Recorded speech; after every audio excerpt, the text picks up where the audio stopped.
신바람 사연 아파트. 오늘의 사연 시작하겠습니다. 안녕하세요. 아이 둘 키우고 있는 올해 40대 중반 여자입니다. 나름 현명하게 결혼 생활 하고 있다고 생각했는데 자기가 직접 해야 할 부모님 효도를 매번 저에게 강요하던 남편과 결국은 이혼하게 되었네요. 남편과는 인연이 꽤나 길어요. 동갑내기이고 학창시절부터 알던 사이였지요. 서로 살던 집이 대문을 마주하고 있던 집이라 가까이 사는 만큼 둘이서 꽤 친하게 지냈습니다. 집안끼리도 활발한 교류가 있었고요. 그때 당시에 시어머니는 전업주부셨는데 이따금씩 아는 분 일을 도우러 나가시곤 했었습니다. 그럴 때마다 시어머니가 우리 아들 저녁 식사 좀 챙겨달라며 남편을 저희 집에 보내곤 했어요.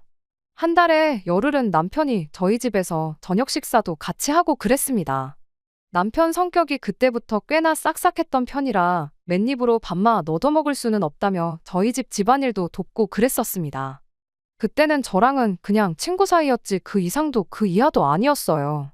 같은 학교를 다녔다 보니 학교에 같이 가고는 했는데 그때마다 다른 친구들이 둘이 사귀냐고 그런 농담 정도만 주고받던 사이였지요. 아무튼 제가 서울에 있는 대학교에 들어가게 되면서 저희 집이 아예 제가 다니던 학교 근처로 이사를 하게 되었습니다. 그리고 그 이후부터는 연락도 없이 지내게 되었어요.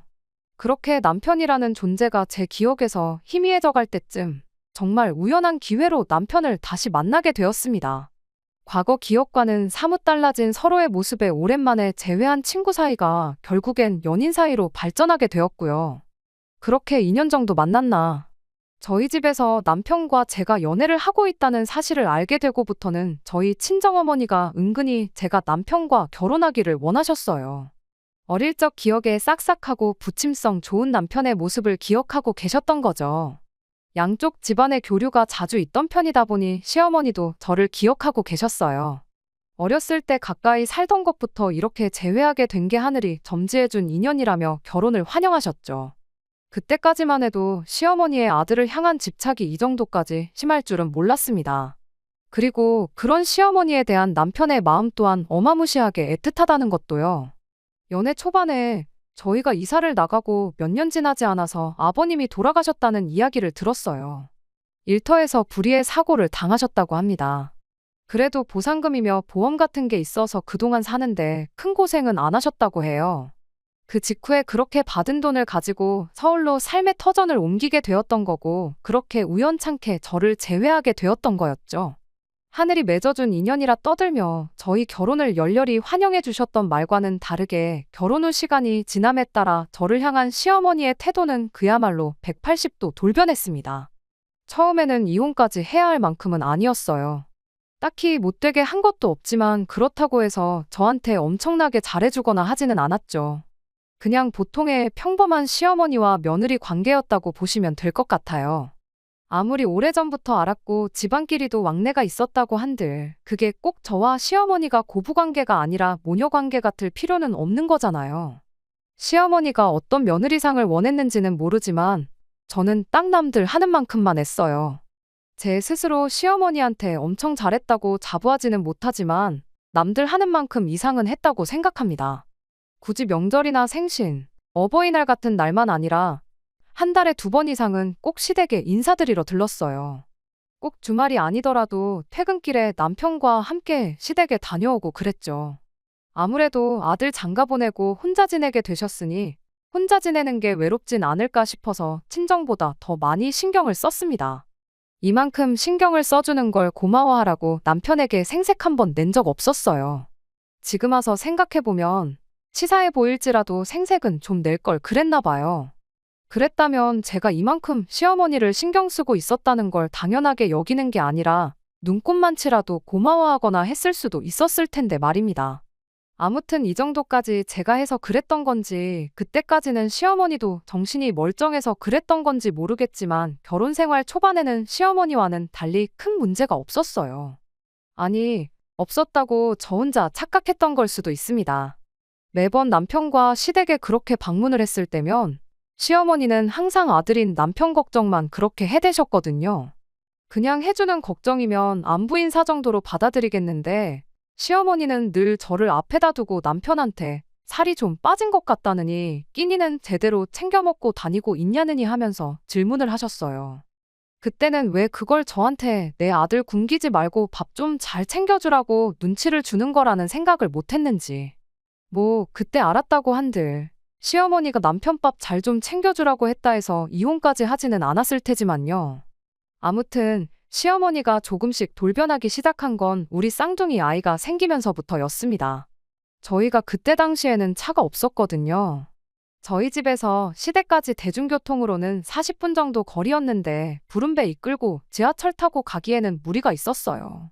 그 덕에 매달 두어 번은 꼭 다녀오던 시댁에 다니는 횟수가 점점 줄어들게 되었습니다. 그때까지만 해도 별다른 큰 문제는 없었어요. 그런데 아이들이 태어나고 나서는 문제가 커지기 시작했습니다. 출산 후에 일단 어떻게 될지 모르니 육아휴직을 신청했었어요.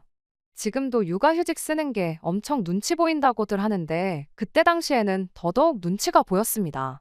제가 다니던 회사가 규모도 그렇게 큰 회사가 아니었다 보니 더더욱이 그랬어요.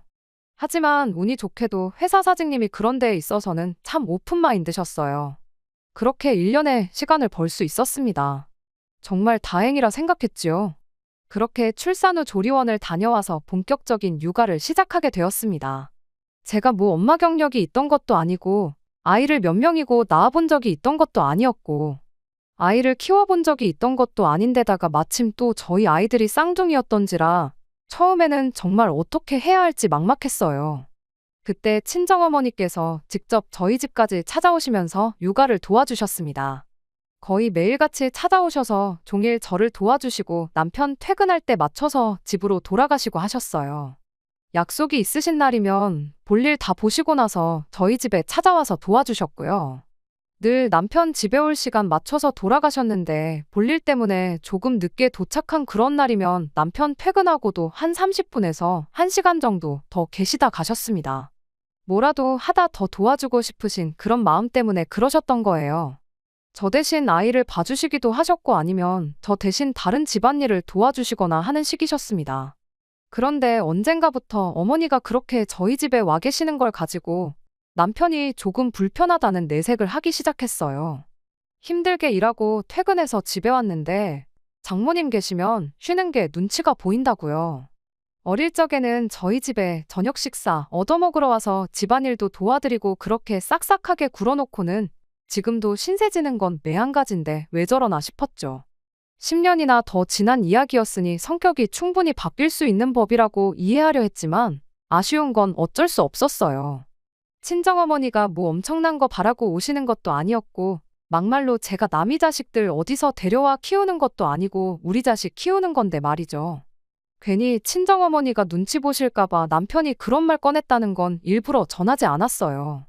그렇다고 해서 당장 남편이 퇴근해서 아이 키우는 걸 도와주는 것도 아니었고 집안일을 도와주는 것도 아니었거든요. 그렇게 한 몇 달 정도 지난 어느 날이었습니다. 여전히 친정어머니가 볼 일이 있으셨던 날에는 남편 퇴근 시간과 맞물려서 저희 집에 잠깐 계시다 가셨죠. 그런데 하루는 남편이 그러더라고요. 그렇게 장모님만 챙기지 말고 우리 어머니도 좀 신경 써달라고요. 당연하겠지만 정말이지 어이가 없었습니다.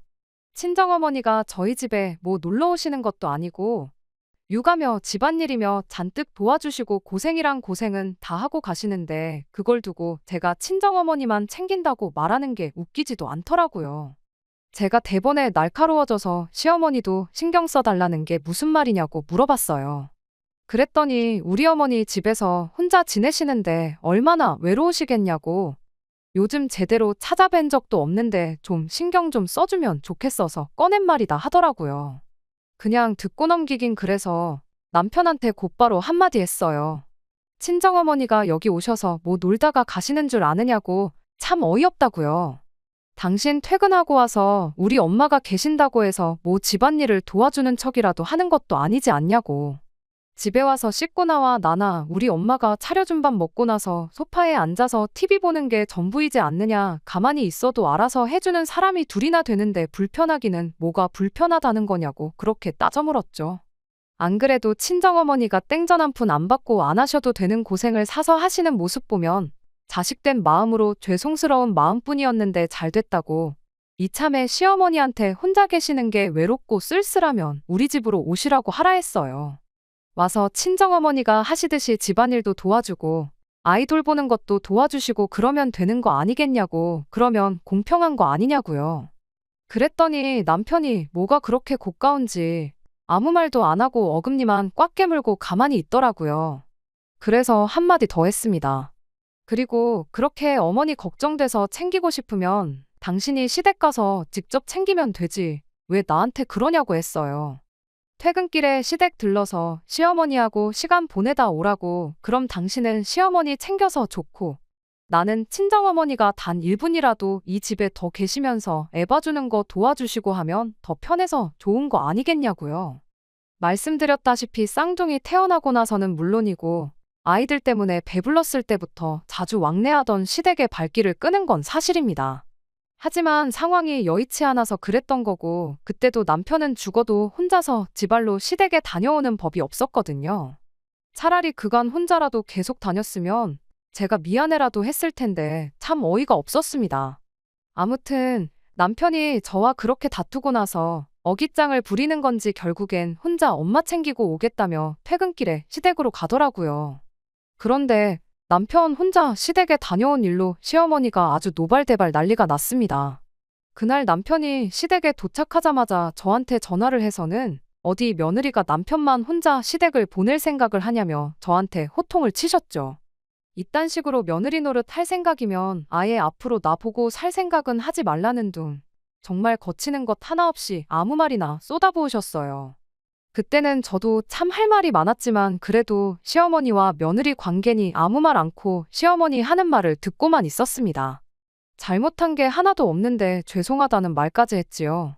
괜히 이 이야기를 신세한탄하듯 친정어머니께 꺼냈다가 또 저만 손해를 보게 되었어요. 일단 친정어머니 또한 당신이 여기 놀러 오는 것도 아닌데 황당하다는 반응이셨지만 그래도 최대한 중립적으로 상황을 받아들이셨어요. 시어머니가 저러는 게 조금은 이해가 되기는 한다고요. 아예 시댁과 연 끊고 지내던 것도 아니었고 자주 왕래도 있지 않았느냐. 충분히 서운해 하실 수 있다고요. 그리고 아들 장가 보내서 사이좋게 잘 지내는 줄 알았는데 부부싸움하고 혼자 시댁에 가는 모습 보면 마치 제가 남편을 집에서 쫓아낸 것처럼 오해하실 수도 있는 노릇이라고요. 그리고 남편이 퇴근하고 나서 당신이 집에 계시는 걸 불편해할 줄은 몰랐다고, 그 부분은 미처 신경 쓰지 못하셨다며 앞으로는 조금 신경을 쓰셔야겠다 하셨죠. 그렇게 그 뒤로 친정어머니는 집에 자주 안 오시게 되었어요. 꼭 제가 도움이 필요한 날에 미리 전화를 주지 않는 한 먼저 찾아오시는 일이 없었죠. 그리고 시댁에 방문하는 날에 제가 미리 연락을 드리면 주말이 되었든 평일이 되었든 시간 맞춰 오셔서 저 대신 아이들을 봐주시고는 했어요. 결과적으론 저만 힘들어졌죠. 친정어머니가 안 오신다고 남편이 육아를 도와주거나 한 건 아니었으니까요. 일단은 제가 전업주부고 남편 외벌이로 생활을 하던 상황이었는데 남편이 혼자서 돈을 벌어오는 만큼 육아를 안 도와주는 걸 가지고 서운하기는 했을지언정 문제를 삼거나 할 생각은 없었습니다. 그리고 친정어머니가 더 모소시게 된 것 또한 언제까지 엄마가 자기 자식들 키우는 걸 쌍둥이라는 핑계로 계속 친정어머니를 집으로 불러내 고생시킬 수도 없는 노릇이기도 했고, 그간 친정어머니 도움받으면서 육아와 집안일을 병행하는 게 손에 익기도 했다 보니 시간이 지남에 따라 그건 익숙해져 갔어요. 그렇게 출산 전에 하던 것처럼 시댁에는 달에 2-3번씩 방문하게 되었는데 시어머니는 좀처럼 토라진 그 마음을 풀지를 않았습니다. 시댁 갔을 때 시어머니 입에서 좋은 이야기를 들어본 게 손에 꼽을 정도였어요. 쌍둥이 출산하고 나서 제가 살이 많이 붓기는 했습니다. 그런데 그건 남편도 마찬가지였어요. 제가 원래 조금 마른 체형이었고 남편은 덩치가 좋은 편이어서 남편은 그대로인데 저 혼자만 살이 붙은 것처럼 보였을 수도 있다고는 생각합니다만 시어머니는 그런 저를 보고 매번 꼬투리를 잡아댔습니다. 좋은 거 혼자만 먹고 다니지 말고 네 남편도 좀 나눠주라면서 그렇게 시비를 거셨어요. 우리 아들은 피죽도 못 얻어먹은 사람 마냥 하루가 다르게 말라 비틀어져 가는데 너는 어떻게 볼 때마다 살이 더 찐 것 같냐고. 대놓고 저 기분 나쁠 말들만 골라서 서슴지 않고 하시곤 했습니다. 처음에는 시어머니가 얼마나 저한테 삐졌으면 뒤끝을 저렇게 부리나 싶었죠. 그냥 그동안 쌓인 거 분풀이 하는 거라 생각해서 그렇다 할 대응도 하지 않았어요. 시간이 지나면 저러는 것도 줄어들겠지 싶었는데 애석하게도 1년이고 2년이고 시간이 지난다고 해서 심해지면 심해졌지 나아지는 거 하나는 없더군요. 뭐가 됐든 간에 사소한 거 꼬투리 잡아서 저한테 싫은 소리 하는 게 일쑤였고 심지어는 우리 아들 장가 잘못 보내서 고생만 시키고 있구나 이런 말까지 했던 적도 있습니다. 그런데 그간 시르소리를 하도 많이 들어서 그랬나 제 귀에도 딱지가 앉은 것 같더라고요. 시어머니가 그 어떤 소리를 해도 저한테는 더 이상 그게 상처가 되지가 않았던 거예요. 물론 잔소리 듣고 그러는 그 순간만큼은 또 저러시네 싶어서 짜증이 나긴 했지만 제 성격이 원래도 조금 무던한 편이고 막말로 제 앞에서 아들 장가 잘못 가서 고생한다는 말은 꺼내면서도 직접적으로 이혼을 하라던지 이혼을 시켜야겠다던지 이런 이야기는 따로 꺼내질 않으셨다 보니 그냥 버릇처럼 꼬장을 부리시는 거구나 하고 가볍게 넘겼어요. 원래도 홀어머니가 조금 그런다잖아요. 특히나 자식 결혼시키고 나이 먹고 나면 더 심해진다고요. 고독이 사람을 더 날카롭게 만드는 거라 생각했고 말만 기분 나쁘게 할 뿐이지 직접적으로 저한테 해를 끼치는 건 없었다 보니 그냥 그러려니 하고 넘겼습니다. 그리고 사실 그때 당시에는 애들 때문에라도 이혼 생각은 아예 하지도 않았었어요. 육아휴직 끝날 때쯤 되어서 친정어머니께서 아이를 당신이 봐줄 테니 저보고 복직을 하라고 하셨지만 막상 친정어머니가 아이를 봐주시게 된다고 해서 저희 집안 형편에 어머니한테 돈 얼마 드릴 만큼 여유로운 상황도 아니었고 게다가 한 명도 아니고 두 명인데 그런 고생과 부담을 지어드리는 거야말로 못할 짓이라 생각해서 복직을 포기하고 전업주부의 삶을 살면서 아이들을 키우기로 정했던 거예요. 그렇다 보니까 솔직히 시어머니가 기분 나쁜 소리 몇 마디 한다고 해서 이혼까지 할 엄두가 안 났다고 해야 할까요? 어차피 시어머니 저러던 게 하루 이틀일도 아니고 저도 그만큼 저런 게 익숙해졌다 보니 어느샌가 한 귀로 듣고 한 귀로 흘릴 만큼 나름대로의 노하우가 생겼기도 하고요. 아무튼 그렇게 재작년까지 혼자 힘으로 아이들 키우다가 언제부턴가 내가 계속 전업주부로 지내야 할 이유가 있나 하는 생각을 갖게 되었어요. 애들도 클 만큼 커서 학교 끝나면 바로 학원을 나가고 그랬다 보니 제가 집에서 밥하고 빨래하고 그러는 것보다야 저금도 모자란데 애들 대학 들어갈 때 대비해서 학비라도 좀 벌어놓는 게 좋겠다 싶어 그때부터 일을 다시 시작했어요. 아이들 태어나기 전에 다니던 회사랑 비교해보면 그때 다니던 회사도 규모가 작은 회사였지만 지금 다니고 있는 회사는 그때 다니던 곳보다도 더 작은 회사였습니다. 그래도 이렇게 일을 하면서 경력을 쌓을 수 있다는 사실만으로도 감지덕지였지요. 아무튼 제가 다시 일을 시작했다고 해서 시댁의 발길을 끊거나 한 건 아니었어요. 하지만 작년 말부터 또 하나 달라지기 시작한 게 있었는데 그건 시어머니한테서 저한테 직접 걸려오는 연락이 부쩍 늘었다는 겁니다. 그전까지는 저랑은 따로 전화 한 통 한 적이 없었거든요. 안부 전화 해봐야 잔소리밖에 안 하시니 그건 남편한테 직접 하라고 시켜놓은 상태였다 보니 직접적으로 시어머니와 전화 연락을 했던 적은 정말 지난 10몇 년간 손에 꼽을 정도였어요. 그러다 작년 말부터 시어머니한테서 먼저 전화가 걸려오는 일이 늘어나기 시작한 겁니다. 매번 전화해서 저한테 하는 말이 여기가 아프다, 저기가 아프다 그런 이야기 뿐이었어요. 말씀드렸다시피 시댁이 저희 집에서 대중교통으로 40분 거리거든요. 맘먹으면 못 찾아갈 거리는 아니었지만 그렇다고 해서 여기 아프다 저기 아프다 할 때마다 시댁 찾아가서 병원 모셔다 드리고 할 형편은 못 되었지요. 더더욱이 저는 그때 이미 일을 시작한 시기였다 보니 시어머니 병원 모시고 가겠다고 회사에 아쉬운 소리도 하고 싶지 않았고요. 그런데 틈만 나면 그렇게 여기저기 아프다는 식으로 전화를 해대니 저도 불편하고 그래서 아예 날 잡고 회사에도 월차를 내서 시어머니 모시고 병원에 검진받으러 한번 다녀올 생각이었습니다. 그런데 막상 병원에를 다녀오자는 말을 꺼내니 멀쩡한 사람을 환자를 만들고 있냐며 싫다고 고집을 부리더라고요. 아프면 병원을 가셔야지 왜 저한테 전화를 하시냐, 저랑 전화통화한다고 낫는 것도 아니지 않냐 따져물어도 저 시어머니 고집을 누가 꺾을 수 있었겠나요? 그때까지만 해도 왜 저렇게 사소한 걸로 사람을 못 살게 구나 싶었습니다.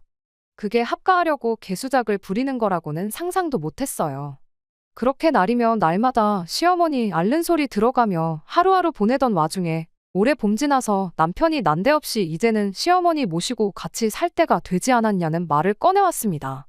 그때 딱 눈치챘지요.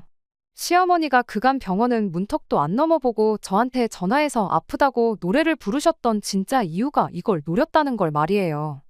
갑자기 아프다고 하면 안 믿을까봐 정성스럽게 작년부터 해서 차곡차곡 모시고 살아야 할 이유를 쌓기 시작했던 겁니다. 남편은 끝까지 시어머니가 너무나도 걱정된다는 말투로 어머니 올해 연세가 몇이신데 앞으로 살아봐야 몇 년을 더 사시겠냐고 아무래도 걱정이 돼서 안 되겠다며 하루라도 빨리 합가를 하는 쪽으로 알아봐야겠다는 거예요.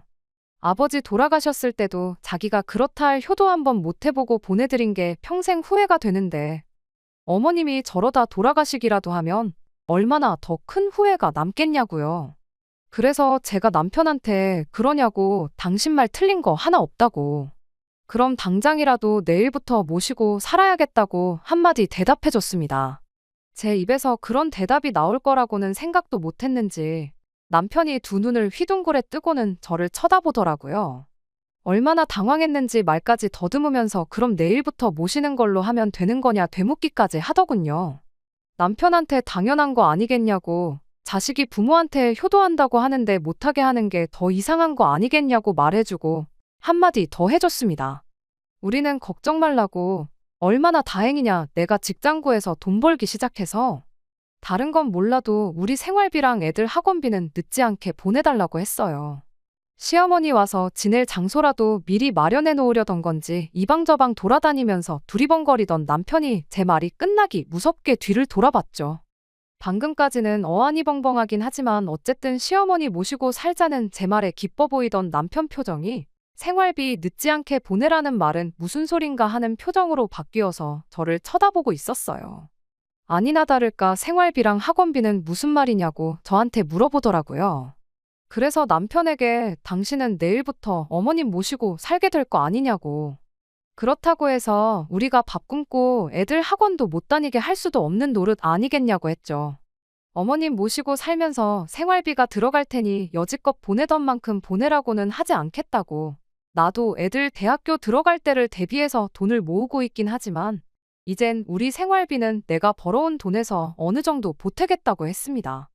남편은 그때까지도 제가 무슨 말을 하는 건지 도통 이해를 못한 표정이었어요. 그래서 남편이 제 말을 제대로 이해할 수 있게 제대로 설명을 해줬어요. 당신이 당신 입으로 이젠 시어머니 모시고 살아야 할 때가 왔다 하지 않았냐고. 일단 급한 짐은 내가 싸줄 테니 당신은 쉬고 있으라고요. 내일부터 당장 혼자서 어머님 모시고 살려면 체력이 필요할 텐데 짐 싸는 걸로 힘까지 뺄 필요나 있겠냐고 걱정 말고 쉬고 있으라 했습니다. 그리고 어머님 댁 가서 지내다가 내가 안 챙겨준 게 있으면 번거롭게 집에 찾아오지 말고 전화하라고.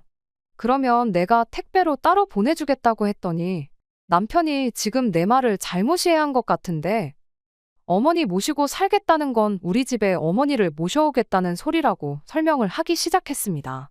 그래서 남편한테 뭐하러 그러냐고 안 그래도 집도 좁아 터졌는데 어머님까지 오셔서 다 같이 부대끼며 살 필요가 뭐가 있겠냐고요.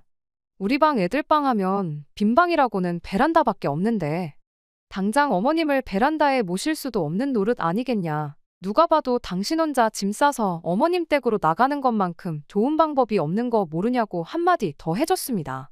그랬더니 방금 전까지만 해도 기뻐서 눈이 뒤집힐 것만 같아 보였던 남편이 장난치지 말라며 저한테 짜증을 내기 시작했어요. 저는 남편한테 내가 지금 장난치는 것처럼 보이냐고 당신이 생각해도 이 집에 어머님 모시는 게 가당키나 하냐고 대답했죠.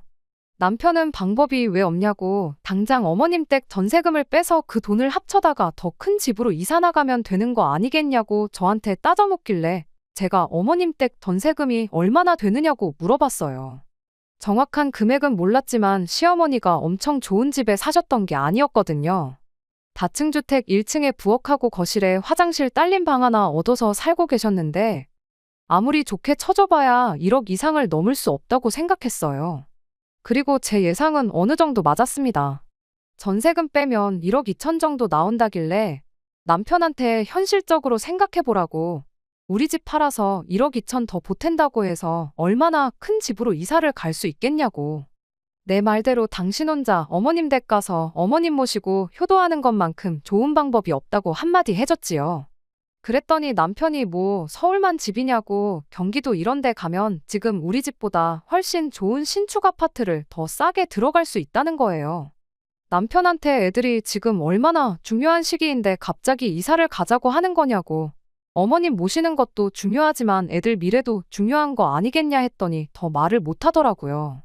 결국엔 혼자 힘으로는 안 되겠다 싶었는지 남편이 애들을 회유하기 시작했어요. 이 집보다 훨씬 넓고 새로 지은 아파트에서 살고 싶지 않느냐고요. 애들이 뭐 되어서 살먹은 유치원생도 아니고 당장 이사 가면 친구 사귀는 것부터 시작해 자기 인생의 대격변이 일어난다는 것 정도는 알만한 나이인데 할머니랑 같이 살겠다고 이사를 가자고 하겠나요? 대번에 이사 갈 생각 없다고 딱 잘라 대답을 하더라고요. 애들한테 이사 가자고 꼬드기는 건 안 먹히겠다 싶었는지 작전을 바꿔서 이제는 저를 내쫓을 생각을 하는 겁니다. 그러면 저보고 시어머니 집에 가서 지내래요. 자기는 어머니를 집에 모시고 와서 애들하고 같이 지내겠다고요. 결혼할 때야 가지고 있던 돈으로 조금씩 같이 보태긴 했지만 제가 아이들 태어나고부터 남편 혼자 외벌이 하면서 남은 대출금을 다 갚았으니 이 집의 소유권이 자기한테 있으니 저보고 나가라는 더럽고 치사한 수작이었죠. 하지만 그건 사실이었다 보니 솔직히 남편이 그렇게 나오면 제가 어떻게 할 방법이 없던 것 또한 사실이었는데 애들이 저를 도와줬어요. 엄마 혼자 그 집에 가게 되면 자기들도 저를 따라 할머니 집에 가서 살겠다고요. 남편이 애들 반응에 당황해서는 그렇게 되면 이사 가는 거랑 똑같은 거 모르냐, 가서 친구도 새로 사귀고 그래야 한다 겁을 주기 시작했어요. 그런데 아이들이 남편한테 아빠랑 할머니랑 사는 것보다는 그 편이 낫다고 딱 잘라서 말을 하더라고요. 그거 보니 얼마나 속이 후련하고 애들이 대견스럽던지. 애들이 저러는 것도 이해가 가요. 아빠라고 애들이 싫어하고 그러는 건 아니지만 여지껏 애들 케어하는 건 저 혼자만의 몫이었잖아요. 시작한 지 얼마 되지는 않았지만 제가 다시 일을 하면서도 아이들 케어는 여전히 저 혼자 해야 했고요. 그렇다 보니 애들한테는 아빠보다는 제가 더 소중한 존재였던 거예요. 거기에 맨날 엄마한테 싫은 소리만 해대는 할머니는 애들 입장에서는 세상에서 제일 좋은 엄마를 괴롭히는 사람이고 같이 살고 싶지 않은 사람일 뿐. 그 이상도 그 이하도 아니었지요. 남편을 제외한 이 집에 있는 모든 사람들이 하나같이 시어머니랑 살기 싫다는데 거기서 남편이 혼자 고집 부린다고 해서 될 일이 아니었습니다. 결국엔 남편이 혼자 폭발을 해서 저한테 큰 소리를 치기 시작했어요. 너는 엄마가 돼서 애들 교육을 어떻게 시켰길래 부모 소중한지도 모르는 후레자식으로 키워놨냐고요. 이 인간이 애들 듣는 데서 못하는 말이 없다고 당장에 멱살 잡고 방으로 끌고 들어갔어요. 방에서도 남편이 성질 부리는 건 여전했습니다. 당신이 평소부터 애들한테 할머니를 나쁜 사람이라고 세뇌를 시켜서 저러는 거 아니겠냐며 할 말 못할 말 가리지 않고 생각나는 대로 쏟아내는데 그 꼬라지가 마치 시어머니하고 완전 똑같아 보이더라고요. 그래도 일단은 최대한 이성적으로 남편에게 한마디 했어요. 이 집에 모시나 당신이 어머님 집에 들어가서 혼자 어머님을 모시나 나는 시어머니 모시는 데 있어서 눈꼽만큼도 도와드릴 생각이 없다고. 그런데 뭐가 아쉬워서 계속 이 집에 같이 모시려고 하는 거냐 했더니 남편이 얼굴이 시뻘개져서는 입에 개거품까지 물면서 내가 밥을 할 줄 아는 것도 아니고 집안일을 능숙하게 하는 것도 아닌데 나 혼자서 어머니를 어떻게 모시냐고 따지는 거 아니겠어요? 그래서 말 한 번 잘했다고 당신도 못하는 걸 왜 나한테 시키려고 하는 거냐고. 당신이 못하는 걸 내가 대신 해주는 건 효도가 아니라 대리효도라고 딱 알려줬어요. 나는 모셔도 내 부모님 모실 거지 시어머니 밥 해주고 빨래 해주고 하면서 같이 살 생각은 추워도 없다고요. 뭐라고 효도는 셀프인 거 모르냐고 그 말 명심하고 당신이 직접 할 거 아니면 모시자는 말도 꺼내지 말라고 했습니다. 그랬더니 남편이 나름 초강수를 내더라고요. 아니, 남편 입장에서야 초강수였지 제가 볼 때는 자충수에 불과했지만 말이지요. 난데없이 남편이 애들 아빠 없이 키우고 싶냐고 겁을 주더군요. 이혼하겠다는 소리였죠. 시어머니 우습게 보는 마누라, 애한테 할머니 나쁜 사람이라고 세뇌시킨 마누라는 필요 없다고. 보아하니 애들도 당신 따라갈 것 같은데 당신 소원대로 어머니는 나 혼자 모실 테니 한번 서로 죽고 못 사는 식구들끼리 똘똘 뭉쳐 잘 살아보라는 거예요. 저는 남편한테 고민할 것도 없이 그러자고 대답했습니다. 사실 남편이 진짜로 제 말 듣고 군소리 없이 혼자 시어머니를 모시러 갔다고 치면 남편 없이 애들하고만 살게 되는 건데 다를 게 없는 거잖아요. 시어머니 안 모셔주면 이혼하겠다는데 제가 굳이 이 결혼을 억지로 유지하겠다고 어머님 모셔줄 테니 이혼만큼은 하지 말아달라고 납작 엎드릴 필요도 없는 거라 생각했죠. 아이들 태어나고부터 여태까지 시어머니가 저를 두고 막말을 쏟아부을 때 그러지 마시라고 한마디 하기는커녕 중간 역할 하면서 시어머니와 저 사이의 관계를 조금이나마 좋게 만들려고 노력한 적 없는 사람인데 그때 당시야 제가 직장까지 그만두면서 육아를 했고 아이들 생각하면 이혼할 엄두가 나지 않았을 뿐인데 이젠 저도 벌이가 있고 아이들도 클 만큼 컸잖아요. 제가 불리할 게 하나 없는데 남편은 무슨 믿는 구석이 있어서 저렇게 고자세로 나가나 싶었습니다. 남편한테 이혼 서류는 내가 준비할 테니 일단 당신은 시댁에 가 있으라 했어요. 이러는 거 애들한테 보여주는 게 좋을 거 하나 없지 않냐고 했더니 그래도 애 아빠라고 그 말은 듣고 시댁으로 가더라고요. 혹시 모르죠. 제가 당장 이혼하자고 했지만 한번 떨어져 살아보면 정신 차려서 시어머니 모시겠다고 들 거라고 생각했던 것일 수도 있고요. 아무튼 남편은 그렇게 혼자 시댁으로 향했고 저는 그 길로 이혼을 준비했어요. 남편은 자기가 유리한 위치라고 생각했던 것 같은데 변호사님 몇 분을 만나봤는데도 다들 하나같이 남편이 절대적으로 불리한 상황이라는 이야기를 해주셨지요. 그렇게 이혼 서류 준비해서 남편 앞에 들이밀었더니 남편이 이건 예상 못했다는 표정으로 잔뜩 당황을 했어요. 기어이 애들을 아빠 없이 키울 생각이냐고 또 아이들을 방패로 삼길래 시어머니 모시고 살면서 매일같이 엄마 당하는 꼴 보여주고 당신하고 박 터지게 싸우는 꼴 보여주는 것보다는 이 편이 더 나은 것 같다고 도장 하나 찍으면 되는 건데 뭐 이렇게 말이 기냐고 쓸데없는 소리 그만하고 얼른 사인이나 하라고 했어요. 남편은 자기가 처한 입장을 아직도 이해 못했던 건지 끝까지 센 척을 하더라고요. 네가 이 집에 한 게 뭐가 있냐고 재산 분할을 받아갈 생각을 하냐. 누굴 호구로 알고 있냐며 사인을 거부했습니다. 저는 다 변호사님들한테 상담받고 해서 정한 재산 분할 비율이었거든요. 변호사님이 5대5로 받아도 아쉬울 게 없는 상황이라 했는데 저는 향후 남편이 보내야 할 양육비까지 계산해서 일부러 욕심내지 않고 아이들과 살 곳 정도만 마련할 수 있게 25% 정도만 잡았었거든요. 그런데 남편이 땡전 한 푼 줄 수 없다고 나오니 결국 소송전으로 갈 수밖에 없었습니다. 그렇게 저희는 이혼을 하게 되었어요. 법원에서 정해준 재산분할 비율은 6:4로 제가 4남편이 6이었습니다. 변호사님 말대로 5는 아니었지만 남편이 고집 부린 덕에 당초 생각했던 것보다 훨씬 더 많은 돈을 분할받게 되었어요. 아직 대학교 가려면 몇 년이나 더 남은 아이들 키우는데 매달 보내야 하는 양육비는 물론이고요. 제가 조금 욕심부리면 얼마 위자료까지 청구할 수 있었는데 이혼하면서 받은 정신적 스트레스를 견디기가 힘들어서 위자료까지 뜯어내는 건 포기했습니다. 하지만 예상보다 재산 분할을 더 받을 수 있었던 덕분에 저희가 이사할 필요까지는 없었습니다. 제가 직장이 있으니 대출을 받을 수 있어서 남편한테 줘야 할 돈은 대출받아 줘버리고 집을 제가 갖는 걸로 했어요. 남편도 시어머니랑 단 둘이 살기엔 집이 너무 넓다 생각했는지 생각보다 쉽게 이 제안을 받아들였고요. 그렇게 치열한 개싸움 끝에 남편과는 이혼하게 되었습니다. 진작 이렇게 되었어야 했는데 뭘 그렇게 질질 끌었나 싶기도 하고 한편으로는 싱숭생숭하기도 하고 정말 이 기분을 어떻게 표현해야 할지 모르겠네요. 괜찮다고 생각했는데 막상 남편 말대로 한참 예민할 때인데 아빠 없이 자라게 만든 게 애들한테는 너무 미안하기도 하고요. 그래도 이왕 이렇게 된 거 한번 열심히 살아보려고 합니다. 안녕하세요. 이혼까지 다 했는데 이렇게 3개월도 안 돼서 후기를 보내게 될 줄은 몰랐습니다. 얼마 전 남편을 만났는데 그 이야기 해드리려고 이렇게 다시 찾아왔어요. 주말에 애들하고 저녁 먹고 쉬고 있는데 벼랑간 현관문 비밀번호 누르는 소리가 나더라고요. 몇 번을 틀리는데도 계속 누르길래 잔뜩 겁먹고 있었는데 인터폰 켜보니까 남편이었어요. 갈라서자마자 비밀번호부터 바꿔버렸는데 지난 비밀번호 눌러대니 문이 안 열릴 수밖에요.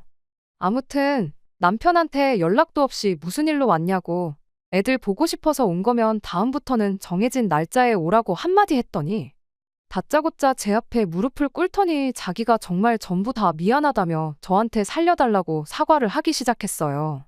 갑자기 눈물 콧물 짜며 살려달라는데 자초지종이 뭔지나 물어봤죠. 이혼 과정에서 어떻게 저한테 재산 분할 하나도 안 해주고 위자료까지 뜯어보겠다고 편먹고 열심히 던 두모자가 이혼하고 나서 오히려 예상했던 것보다 더 많은 재산 분할을 해주게 되니 그걸 이유로 둘이 사이가 틀어졌나 보더라고요.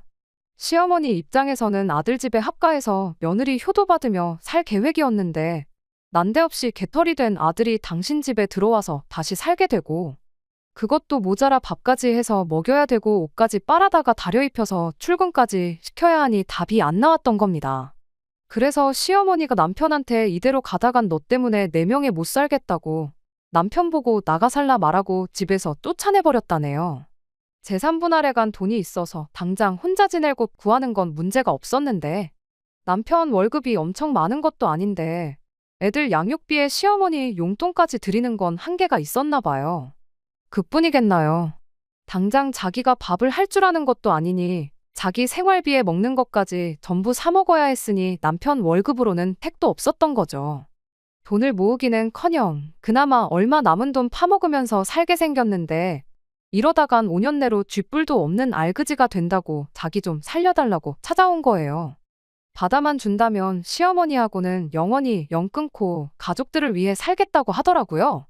그렇게 제 앞에 싹싹 비는 남편한테 나한테 빌 게 아니고 집에 가서 어머니한테 밥 정도는 혼자 챙겨 먹겠다고 싹싹 빌고 어머님 댁으로 들어가라고 한마디 해줬어요. 무슨 일이 있어도 당신을 내 남편으로 우리 아이들 아빠로 받아줄 생각 없으니 두 번 다시 찾아오지 말라고 한마디 하고요. 그렇게 강하게 한마디 했더니 남편은 그 다음 날도 그 다다음 날도 찾아오지 않더라고요. 무슨 일이 있어도 제 마음이 돌아서지 않을 거라는 걸 깨달았는가 봐요. 그 꼴을 보니 그래도 한동안 맘고생했지만 이혼하기를 참 잘했구나 하는 생각이 들었네요. 우스갯말로 남자들 내비게이션하고 마누라 딱 두 여자 말만 들으면 틀린 결정을 내릴 일이 없다고 하잖아요. 적어도 제가 좋은 말로 설명했을 때 어머님 모시고 사는 거 포기하고 가족들한테 충실했다면 저렇게 밥 걱정하면서 지낼 일은 없었을 텐데 싶었어요. 시어머니한테 시달리며 살 때도 제 팔자 제가 꼬았다고 생각했는데 남편도 이렇게 이혼을 결정해서 자기 신세 자기가 망쳤으니 똑같은 거라 생각하려고요. 이혼한 것쯤은 벌써 후를 다 털어냈으니 앞으로는 아이들하고 행복하게 지낼 생각만 하면서 살면 될 것 같습니다. 끝까지 들어주셔서 감사합니다. 오늘의 사연은 여기까지입니다. 구독과 좋아요, 알람 설정 부탁드리고 더 좋은 사연으로 다시 찾아뵙겠습니다. 감사합니다.